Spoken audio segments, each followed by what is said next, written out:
Êtes-vous prêt à voyager des frontières de vos peurs aux limites de vos rêves, à rencontrer des mythes et des légendes, des diables et des anges, à vous laisser conduire sur les chemins de l'étrange? Arcanum Fabulas.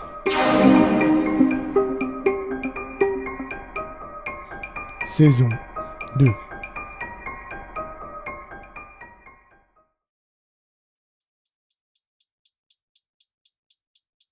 « 1969. La Lande, le Devon, le monstre. Baskerville. Épisode 2.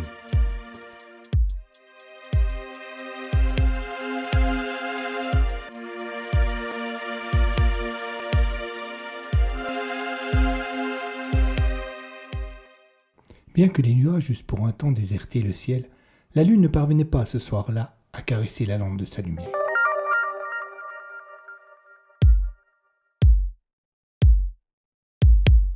En effet, un épais brouillard occupait la place. Souvent le pays recevait la visite de cet envahisseur si épais, si blanc, qu'il enfermait l'imprudent voyageur qui s'y aventurait dans un univers lisse comme du satin.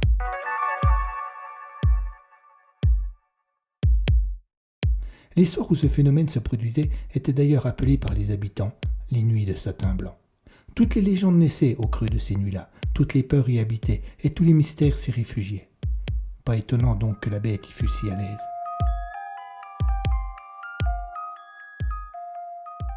Son pelage noir tranchait avec la blancheur du brouillard. Il y creusait un trou qui aurait pu être l'entrée des enfers.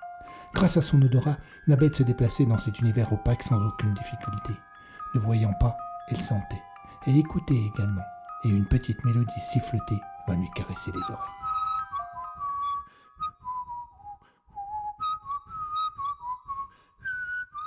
Elle dégagea ses crocs, grogna et se dirigea vers l'imprudent mélomane. Quelle mauvaise idée avait eu le pasteur de s'engager sur la lande ce soir-là. Cette immense étendue ensemencée de peu d'herbes, de cailloux gris, de marais et de fondrières mortelles. Ce lieu où chaque arbuste prend une fois la nuit venue l'allure d'un monstre mythologique. Si en plein jour on pouvait trouver du charme à ces paysages grandioses et sauvages, le soir tombant la lande devenait angoissante, et lors des nuits de satin blanc, elle était simplement terrifiante. Pour ne pas perdre de prestance, le pasteur sifflotait un vieillard irlandais, cherchant à se remémorer les paroles où il était question de marins et de navires. Avant de quitter le pub, il avait avalé un double whisky que Pam, la charmante serveuse aux magnifiques yeux verts et à la poitrine voluptueuse, lui avait servi avec un grand sourire. Ce n'était pas son habitude d'ingurgiter ce genre de boisson, mais il avait vu là un moyen de se donner un peu de courage. Le résultat avait été mitigé, l'effet euphorique de courte durée, le mal de tête plutôt aigu. Il aurait pu rentrer chez lui en passant par la grande route, mais il aurait perdu beaucoup de temps. Et il n'y a aucune raison d'avoir peur, avait-il fanfaronné devant les autres clients du débit de boisson. Le vieil Harold, un brave type du coin connu de tous et respecté pour sa sagesse, s'était alors levé doucement. Il avait fixé le pasteur de son œil droit. Le gauche avait disparu dans une rixe bien des années auparavant, à une époque où Harold était moins sage. Et il lui avait dit « Depuis quelques jours, on signale le retour de la bête. Plusieurs gars du côté de Grimpen l'ont aperçu, et quand la bête est là... » « Ah non, Harold, la bête ne s'en prend qu'au Baskerville. Je n'en suis pas un, je ne risque rien. »« Le diable n'a pas d'amis, pasteur, » avait conclu le vieil homme en secouant la tête. « Pas d'amis, » avait-il encore insisté. Et tandis que le pasteur s'enfonçait plus avant sur la lande, cette phrase résonnait dans sa tête comme un requiem et venait remplacer les paroles de la chanson de marin. Le diable n'a pas d'amis, pasteur. Pas d'amis, pas d'amis. Le diable n'a pas d'amis, pasteur. Pas d'amis, pas d'amis. Il avait beau s'être toujours vanté d'être rationnel, il avait peur.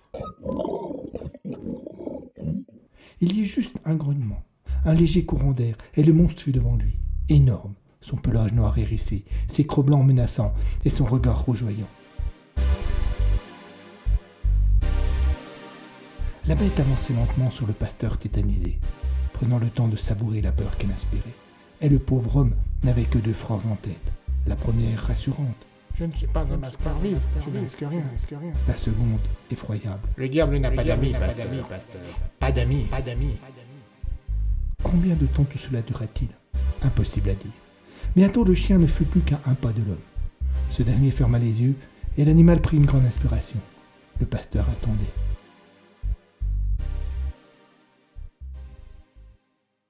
Mais il ne se passa rien. Et quand il eut la force d'ouvrir les paupières, il était seul, cerné par un brouillard encore plus épais. Ses jambes qui tremblaient sans discontinuer depuis qu'il était entré sur la lande l'abandonnèrent. Il tomba à genoux et en sanglotant. Il remercia son Dieu de l'avoir protégé du diable. Puis, retrouvant un peu d'assurance, il pensa simplement « Je ne suis pas un Baskerville. »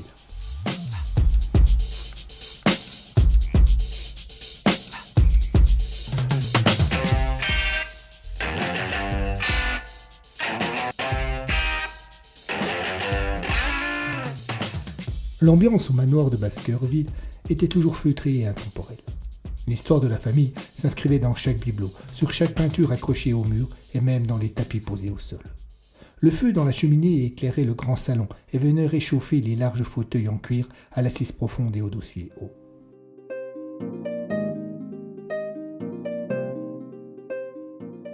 Cette douce chaleur les rendait encore plus agréables. Après un de ces délicieux dîners dont Madame Barrymore avait le secret, le docteur Mortimer et Sir Henry appréciaient ce confort en savourant une petite arquebuse artisanale. De la soirée, ils n'avaient pas encore abordé le sujet qui, depuis 3 jours, depuis l'enterrement de Sir Charles, occupait principalement leur conversation. Et c'est le médecin qui y vint le premier.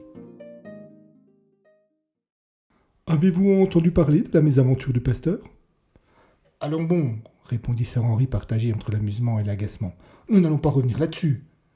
Il a cependant bien cru que sa dernière heure était arrivée, et il a vu un monstre semblable en tout point à la légende. Un pasteur aviné est tombé sur un chien errant en se promenant sur la lande. La belle affaire. Et si ce n'était pas un chien errant ? Allons, docteur, reprit Sir Henry en quittant le confort de son fauteuil. Pensez-vous vraiment que s'il s'était agi du diable, le pasteur serait encore là pour en parler ? Vous savez qu'il ne s'en prend qu'aux vôtres. Ce sont des sornettes. En tout cas, le docteur Mortimer se leva à son tour. Votre oncle, lui, y croyait. Il a toujours eu peur d'être une victime de plus de la malédiction. Et c'est peut-être ce qui est arrivé. Allons, docteur. Vous avez signé vous-même le certificat de décès et vous y avez marqué vous-même crise cardiaque. Mortimer ne répondit pas. Il s'approcha de la fenêtre qui donnait directement sur la lande et vida le fond de son verre en contemplant la nuit claire à l'extérieur. Puis, après un court instant, il revint vers Baskerville. Mais tous les témoignages de ceux qui ont vu ou entendu la bête, et Madame Barrymore, il n'y a pas que le pasteur. Vous savez, semer une légende, donnez-lui quelques reflets de réalité, et l'imagination et la peur de chacun feront le reste. Oui, vous avez sans doute raison, se résigna Mortimer en allant se rasseoir dans le fauteuil. Mais pouvez-vous tout de même me faire une promesse ? Dites toujours. Soyez quand même prudent lorsque vous sortirez sur la lande. Soit, répondit Sir Henry en riant de bon cœur. Et puis, une autre chose. J'ai un ancien élève qui est devenu un médecin reconnu à Londres, le docteur Watson. J'aimerais le faire venir ici pour lui demander son avis. Oh, si cela peut vous rassurer. Cela peut, en effet. Baskerville leva son verre en signe d'approbation, puis le vida d'une traite. L'arquebuse brûla le palais et la gorge, mais il ne fit aucune grimace.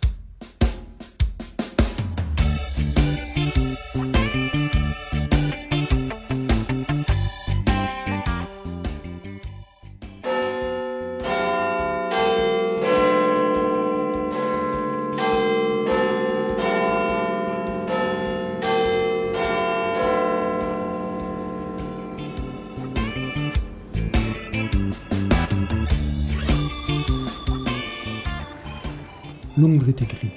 De grosses gouttes d'eau tombaient du ciel. En cette fin d'année, la majorité des personnes n'avaient qu'un objectif, rentrer chez eux le plus rapidement possible pour fuir le froid et l'humidité.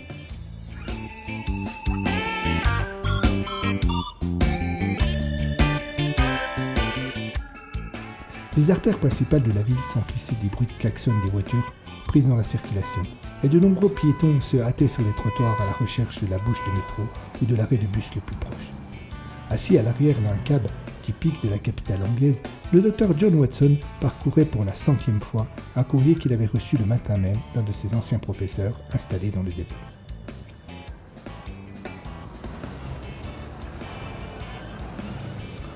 Le chauffeur de taxi pestait contre les autres automobilistes qui, là grillés un feu, Ici, refuser une priorité ou encore changer de fil sans utiliser leur clignotant.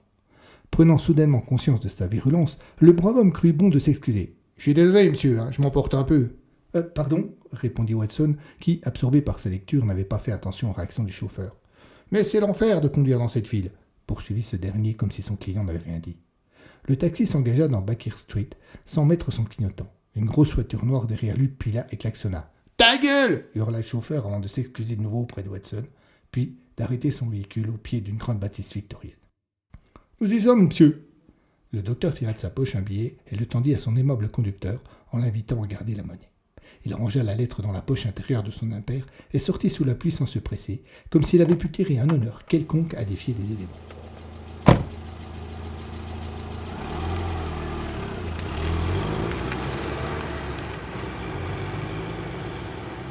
Le cab démarra sans attendre en envoyant une gerbe d'eau sur le trottoir. Elle n'atteignit pas le médecin, car il était déjà en train de monter les quelques marches du perron. Perdu dans ses pensées, il glissa machinalement la clé dans la serrure et la porte s'ouvrit sur un intérieur contrastant avec l'aspect extérieur de la bâtisse. Un logement cossu et moderne, où les couleurs oranges s'ajustaient à des meubles en plastique, design très en vogue.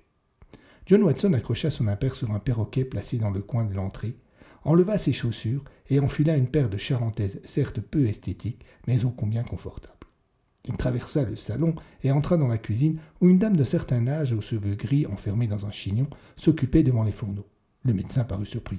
« Vous êtes encore là, madame Hudson ?»« Oui, je vous ai préparé un petit dessert pour ce soir. »« Très aimable, mais vous savez que vous n'êtes pas obligé de... »« Allons, coupa la vieille dame. Cela me fait plaisir. Et puis j'avais terminé le ménage, alors... allez donc vous asseoir tranquillement au salon, pendant que je termine. »« Vous êtes une perle, madame Hudson. » termina Watson en quittant la pièce. « Je sais. » Le docteur retourna dans l'entrée et récupéra la lettre qu'il avait glissée quelques instants plus tôt dans son impair. Il s'installa ensuite dans le salon et relut une fois encore le courrier.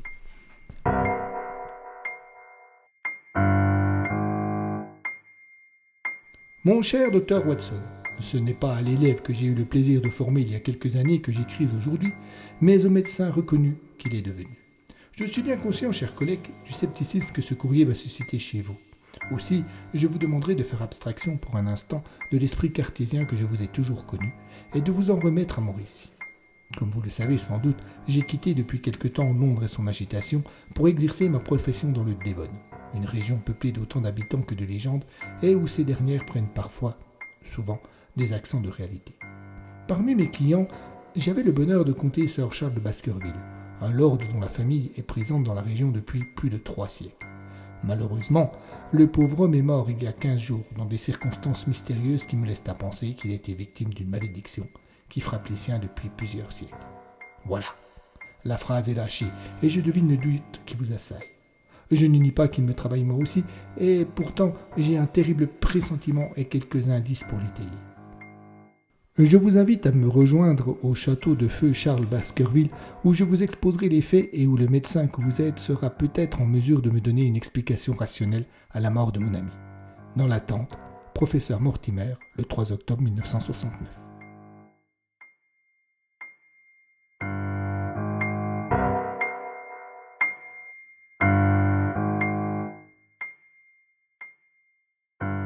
Depuis qu'il avait ouvert cette lettre, il hésitait sur la conduite à tenir. Toute la journée, les mots de Mortimer avaient résonné dans son esprit. Devait-il y aller ? Il prit sa décision sur un coup de tête, et il se leva à l'instant où Madame Hudson entrait dans la pièce, portant un plateau couvert de petits gâteaux encore fumants. D'un ton solennel, il déclara « Madame Hudson, pouvez-vous préparer mes valises ? Je pars en voyage. »« Vous partez en voyage, docteur ? Où cela ? » ?»« À Baskerville, dans le Devon, » lança-t-il fièrement avant de terminer pour lui-même. Rencontrer une légende. Et vos patients ? Eh bien justement, ils devront patienter un peu, mais juste un peu, cela ne devrait pas être long.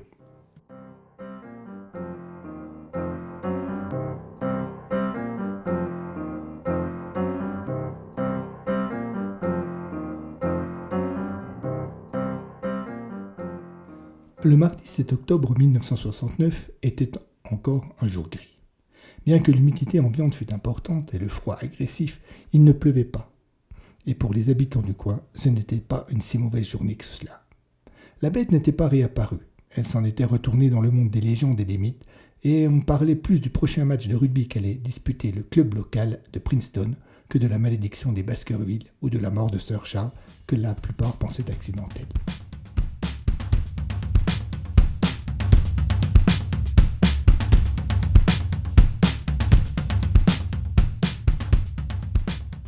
Un événement rare et angoissant allait pourtant balayer cette manifestation sportive des discussions animées des pubs.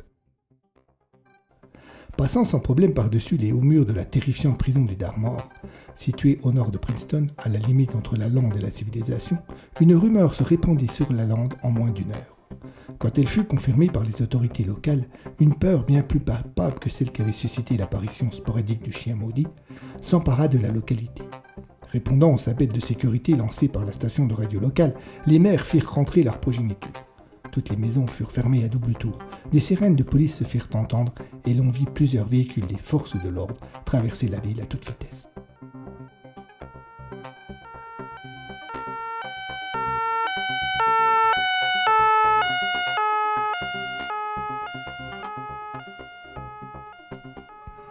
En se croisant sur le trottoir, les passants se dévisageaient ou accéléraient le pas. Selden s'était échappé de prison.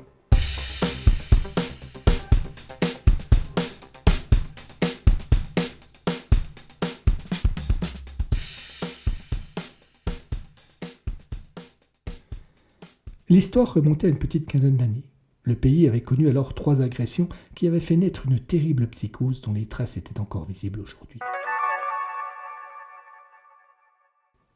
La première victime s'appelait Samantha Riggs. Elle avait été attaquée sur le chemin de son travail, très tôt, un lundi matin de décembre.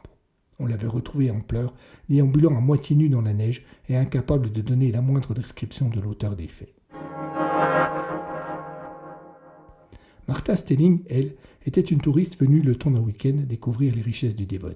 Un soir, en rentrant dans son hôtel, elle avait été assommée et terrée dans une petite rue où elle n'avait dû son salut qu'à l'intervention d'un voisin atterré par le bruit et qui avait surpris l'agresseur avant qu'il ne passe à l'acte. Ce dernier était parvenu toutefois à s'enfuir en escaladant un mur et en profitant de l'obscurité. La dernière malheureuse, Nancy Lerne, fut agressée à moins de 100 mètres du poste de police. Elle eut la présence d'esprit d'utiliser son pied pour faire remonter les testicules de l'importun jusque dans sa gorge. Profitant de la surprise, matinée de douleur, à moins que ce ne fût l'inverse, que son geste suscita sur celui qui en voulait à son honneur, elle parvint à se réfugier auprès des forces de l'ordre qui n'eurent qu'à accueillir le bonhomme encore tordu de douleur. Quand les policiers parvinrent à le déplier, ils reconnurent immédiatement le jeune Bobby Selden, un garçon d'une trentaine d'années qui avait toujours vécu dans la région sans poser le moindre problème. Accusé d'un viol et de 2 tentatives, il fut condamné à 15 ans de prison.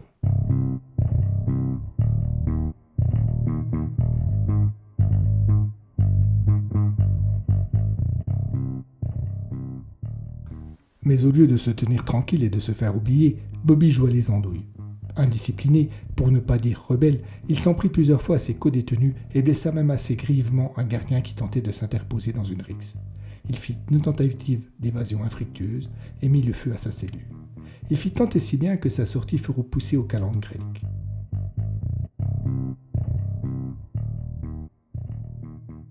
Ces faits remontant à plusieurs paires d'années, les autorités avaient eu la naïveté de croire que celui que l'on appelait désormais plus que Selden s'était assagi, et petit à petit, on avait adouci ses conditions de détention.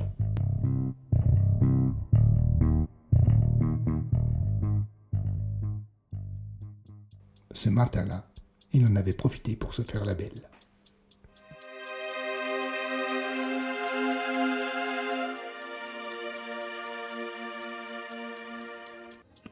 À suivre.